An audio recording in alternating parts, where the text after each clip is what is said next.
Hey everyone, it's Christina from American Red Flower Farm. So right now I'm in my backyard. I'm gonna pre-sprout my ranunculus. So here I have my ranunculus. I'm gonna pre-sprout them in perlite. That's how I've been doing it the last 2 seasons. I'm gonna coat them first in the root shield to protect them from bacteria and fungus.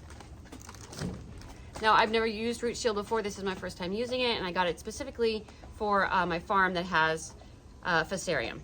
But I am gonna use this on the ranunculus corms just to give them a healthy start.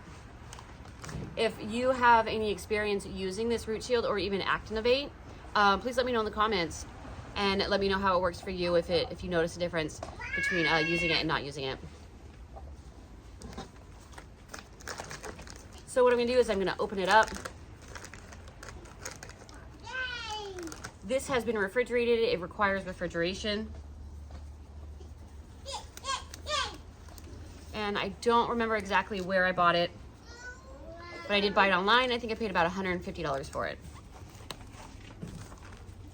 In the instructions, it says to coat the corms.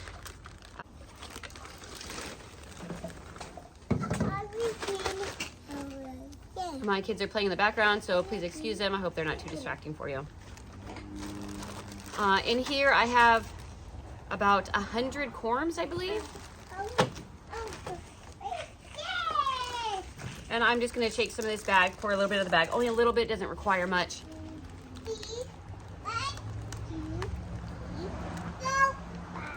A little bit goes a long ways. And I'm gonna close the bag and I'm gonna kind of shake it around.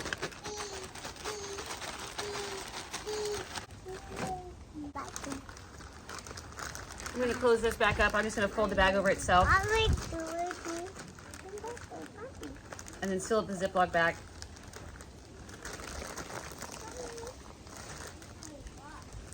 And then I'll put this back in the refrigerator once I get back inside and I'm all through with everything.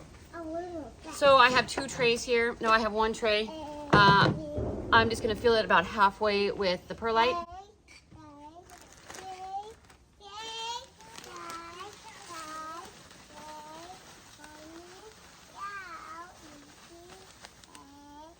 A lot of people say to pre-soak your ranunculus and anemones. I typically do that, however, started about 200 corms a couple days ago. I did not soak them and they seem to be doing just fine and they are actually rooting already. So I'm going to skip that step. And these trays that I'm using do not have drainage holes in the bottom. So I am making sure that they are very wet for the first day. And then I'm letting them dry out a little bit. That way they don't rot. Ranunculus have a tendency to rot, the corms, if they are too wet. So I'm just keeping them very wet for the first day, for the first 24 hours, so that they can soak and they can absorb the water.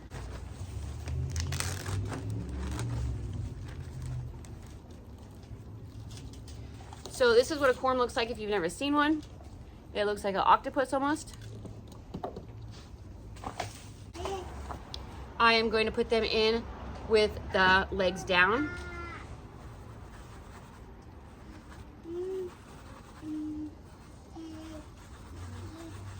I'm putting them in deep enough so that I can still cover them completely with the perlite.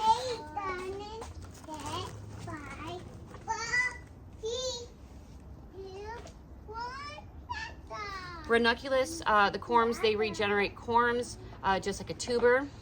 Kind of like a tuber.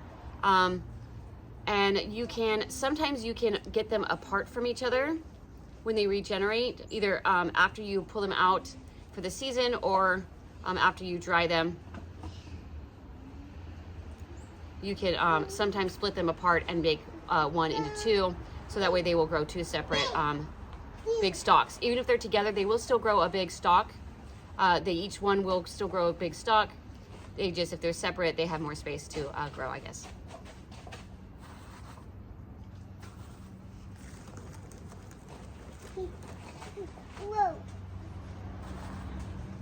The benefits of pre-sprouting are that you can see you're not wasting your time planting corms that don't that are dead. This way it ensures that you are only planting the corms that will grow, that are still alive.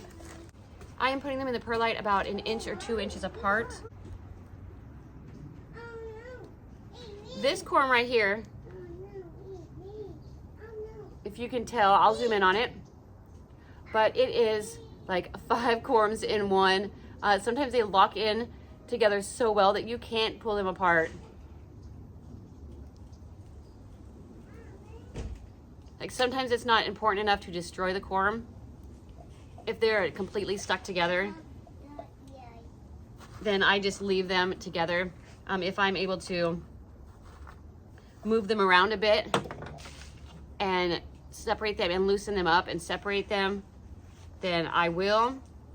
But if it means to break the legs off of it, then I just stop and I will just plant the whole thing together.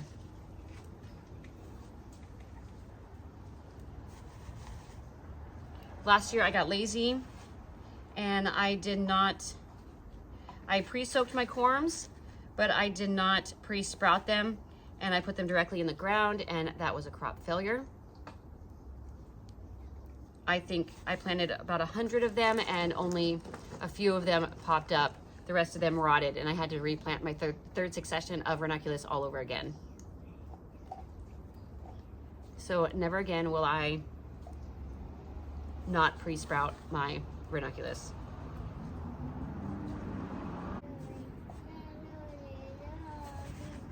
I found that perlite has been the best medium for pre-sprouting ranunculus. It's so loose that once I go to plant them, that they're ready to be planted out, they are extremely easy to get out of the tray because the roots don't get stuck. The perlite doesn't get compacted, so they easily just slide right out. The second benefit to it is I'm also adding the perlite to my soil when I'm transplanting the ranunculus into the ground. Can you hear my son singing, "Rain, rain, go away"?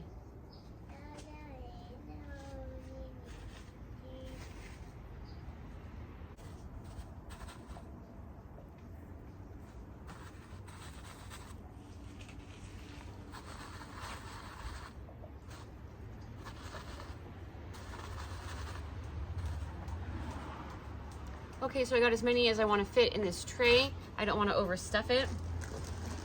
If I overstuff it, then the roots will get all tangled into each other and they will be hard to separate without destroying the roots. So now I'm just going to cover them with the perlite.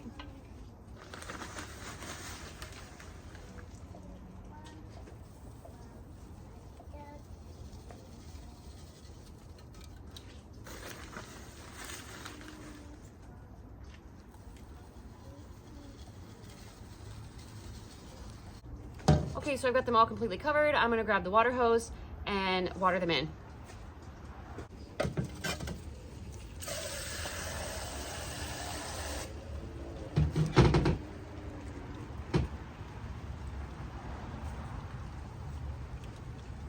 Uh-oh, it's really starting to rain.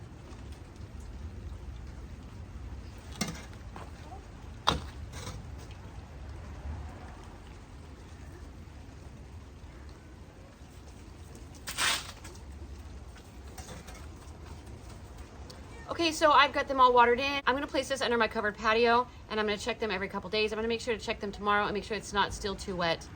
I don't want it to be able to drain any water off it, but I do wanna have it completely wet.